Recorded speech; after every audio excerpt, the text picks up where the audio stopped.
Donald Trump will return to New York this morning for closing arguments at his civil fraud trial.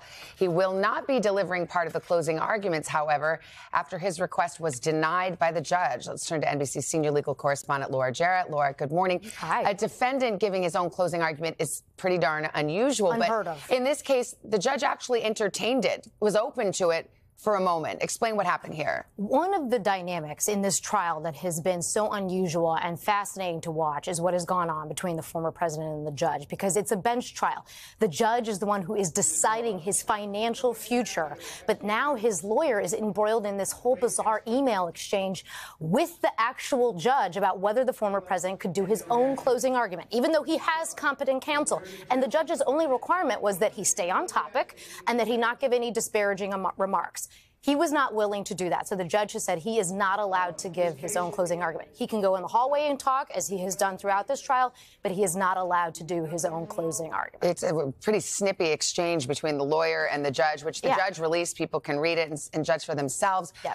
Let's talk about what's at stake at this trial. As mentioned, it's a bench trial. The judge is deciding. There is no jury here.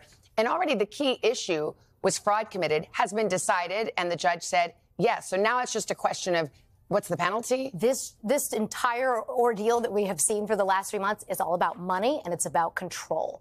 The Attorney General wants $370 million now in a penalty. She's bumped that number up, basically seeing how this trial has gone for him. She was asking for $250. It's now $370. She also wants him to basically be run out of the state of New York, out of doing business, all real estate deals, giving up control of his namesake company. And remember, also, his two sons are defendants here, so they could also face liability potentially.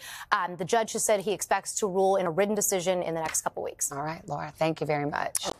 Hey, thanks for watching. Don't miss the Today Show every weekday at 11 a.m. Eastern, 8 Pacific on our streaming channel, Today All Day.